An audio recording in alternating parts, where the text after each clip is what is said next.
दोस्तों, Charles are स्विंडल ने एक बहुत ही खूब और फेमस बात कही थी, life is 10% what happens to you and 90% how you react to it. यानी आपकी लाइफ में जो कुछ भी होता है वो आपकी लाइफ का सिर्फ 10% होता है। अपनी लाइफ का बाकी का 90% आप उन 10% चीजों पे रिएक्ट करते हुए गुजार देते हो। इसीलिए दोस्तों, the power of not reacting एक ऐसा कॉन्सेप्ट है जो वर्ल्ड के कुछ बड़े बड़े लीडर्स, सेलिब्रिटीज, इंटेलेक्चुअल्स, मॉन्क्स और ऐसे लोग फॉलो करते हैं जिन्हें इसकी अल्टीमेट पावर के बारे में पता है। The power of not reacting ने ही सचिन तेंदुलकर को द गॉड ऑफ क्रिकेट बनने में मदद करी और इसी the power of not reacting का यूज करके MS Dhoni Indian cricket team के one of the best captain बने और इसी वजह से उन्हें कैप्टन कूल भी कहा जाता है। लेकिन वहीं इस बहुत ही फेमस सेलिब्रिटी ने the power of not reacting को फॉलो नहीं किया तो रातों रात इसने अपनी रिस्पेक्ट खो दी और दुनिया भर से इसे हेट मिलने लगी, जिसके बारे में हम आगे बात करेंगे। इवन यही हम में से अधिकतर लोगों के साथ भी होता है। जो लोग the power of not reacting को फॉलो करते हैं वो अपनी लाइफ अच्छे तरीके से जी पाते हैं और जो लोग इसे फॉलो नहीं करते वो खुद को और अपनी लाइफ को बर्बाद कर लेते हैं। लेकिन ऐसा क्यों और कैसे होता है, जिसे समझने के लिए हमें जानना होगा कैसे रिएक्ट करना आपकी लाइफ को बर्बाद और डिस्ट्रॉय कर देता है। रिएक्शन कैसे किसी की भी लाइफ डिस्ट्रॉय कर सकता है, इसका सबसे बेस्ट एग्जांपल हम सभी ने रिसेंटली 2022 के ऑस्कर्स में देखा, जहां होस्ट क्रिस रॉक सामने बैठे कई सेलिब्रिटीज पर जोक्स कर रहे थे। जैसे ही उन्होंने विल स्मिथ की वाइफ के ऊपर एक जोक सुनाया जो कि बहुत फनी था और सब उस पर हंस रहे थे, पर विल स्मिथ को ये बात बिल्कुल पसंद नहीं आई और उन्होंने गुस्से में आकर बिना ज्यादा सोचे समझे स्टेज पे जाके क्रिस रॉक को चांटा मार दिया और बुरा भला बोलने लगे। पर क्रिस रॉक ने इस पे कोई रिएक्शन नहीं दिया और इस पूरी सिचुएशन में क्रिस ने सभी के एक्सपेक्टेशन से अलग रिएक्ट करा और एज ए होस्ट प्रोफेशनली अच्छे से पूरा फंक्शन खत्म करा। चाहे तो वो भी विल स्मिथ पे कैसा भी रिएक्ट कर सकते थे, पर उन्होंने अपने इमोशंस को कंट्रोल में रखा और उस समय कुछ नहीं कहा, जिसका रिजल्ट अगले दिन सोशल मीडिया पे साफ साफ दिखने लगा। जहां कई लोग क्रिस रॉक के सपोर्ट में सामने आए, उनके लिए ज्यादा रिस्पेक्टेड फील करने लगे, वहीं विल स्मिथ को बहुत बुरा भला बोलने लगे। विल स्मिथ को वर्ल्ड के हर कोने से इतनी हेट मिली कि विल स्मिथ ने अपने एक्शन और गलत रिएक्शन के लिए माफी भी मांगी, पर वो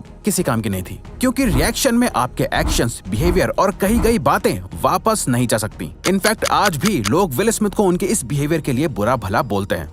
लोगों ने उन्हें बॉयकॉट और ऑस्कर्स ने तो उन्हें बैन तक कर दिया है। यहाँ क्रिस रॉक ने कोई रिएक्शन नहीं दिया। लेकिन आपको क्या लगता है, क्रिस रॉक को उस समय कुछ सूझा नहीं इसलिए उन्होंने रिएक्ट नहीं किया? नहीं, बल्कि क्रिस रॉक काफी ज्यादा एक्सपीरियंस्ड कॉमेडियन है और उन्होंने अपने इतने सालों के स्टेज परफॉर्मेंसेस से सीखा है कि अगर ऑन द स्पॉट कुछ अनएक्सपेक्टेड हो जाए तो उस सिचुएशन को कैसे हैंडल करना है। और साइकोलॉजी टुडे की एक रिसर्च के अकॉर्डिंग स्टैंड अप कॉमेडियंस का IQ लेवल भी नॉर्मल लोगों से ज्यादा होता है, इसीलिए वो इम्प्रोवाइज्ड स्टैंड अप्स में भी अच्छे होते हैं। यानी उन्हें पता होता है कि लोगों के साथ ऑन द स्पॉट कैसे डील किया जाता है। तो दोस्तों, जब आप भी किसी ऐसी सिचुएशन में हो जहां सामने वाला बहुत गुस्से में आउट ऑफ कंट्रोल हो और आपके साथ गलत तरह से बिहेव कर रहा हो, या आप ऐसी कोई भी लाइफ की सिचुएशन में हो जो आपको पसंद ना हो, कोई भी रिएक्शन देना उस सिचुएशन को और भी खराब कर सकता है, तो ऐसे टाइम पे आपको the power of not reacting का यूज करना चाहिए। इवन सिर्फ बुरी सिचुएशन में ही नहीं, बल्कि सिचुएशन बहुत अच्छी हो, नॉर्मल या एक्साइटेड ही क्यों ना हो, आपको the power of not reacting का यूज अधिकतर समय करना चाहिए। इससे ये प्रूव होता है कि आप अपने इमोशंस में बहकर कोई एक्शन नहीं लेते हैं। जहां आपका जल्दी से भी रिएक्शन ना देना आपको और भी ज्यादा पावरफुल और रिस्पेक्टेड बनाता है।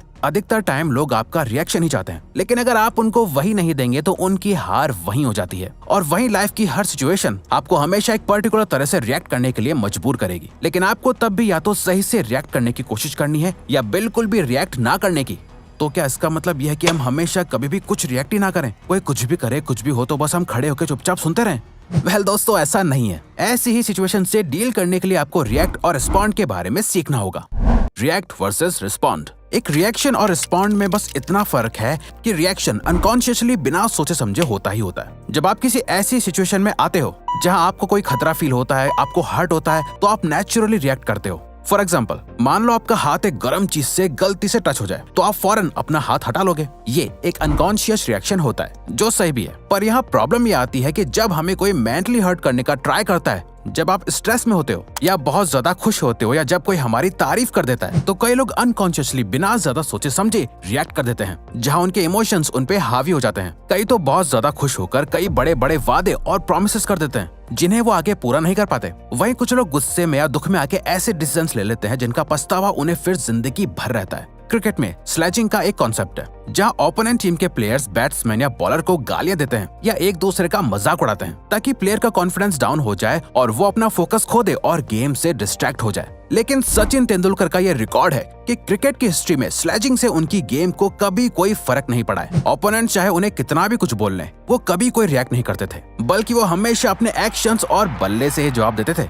उनकी इसी इमेज की वजह से उन्हें गॉड ऑफ क्रिकेट भी कहा जाता है और यही the power of not reacting की झलक आप धोनी में भी देख सकते हो, जो हारने और जीतने पर या मैच के दौरान भी शांत रहते थे बिना ज्यादा रिएक्ट करे। वो बस अपने एक्शन से जवाब देते थे, तभी उन्हें कैप्टन कूल भी कहा जाता है। तो सिर्फ क्रिकेट में ही नहीं, गेम ऑफ लाइफ में भी हमें ये समझना जरूरी है कि बहुत सी ऐसी चीजें और लोग होते हैं जो हमारे कंट्रोल में नहीं होते। हम ये कंट्रोल नहीं कर सकते कि लोग हमारे बारे में क्या सोचते हैं या वो हमसे कैसे बात करते हैं। अगर कोई रियल लाइफ में स्लेजिंग करके आपको बुरा भला बोले और आपको उकसाने की कोशिश कर रहा हो तो आप उस पर अपना टाइम और एनर्जी वेस्ट नहीं कर सकते। सामने वाला आपके कंट्रोल में नहीं है। आपकी लाइफ में क्या चल रहा है, कुछ बहुत ज्यादा अच्छा हो या बहुत ज्यादा ही बुरा, आप उन चीजों पे अनकॉन्शियसली रिएक्ट करते हो या सोच समझकर रिस्पॉन्ड करते हो, यही आपकी समझदारी दिखाता है। आपके कंट्रोल में अगर कोई चीज है तो वो है आप खुद। जब आप अपने इमोशंस में बह के बिना सोचे समझे बस कुछ भी कर देते हो तो ये एक बस रिएक्शन है। लेकिन वहीं जब आप अपने इमोशंस और फीलिंग्स को कंट्रोल करके समझदारी या चालाकी से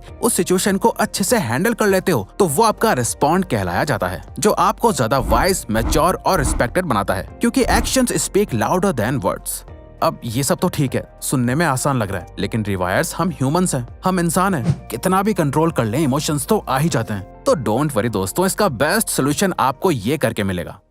अपने इमोशंस को चैनलाइज करना सीखो।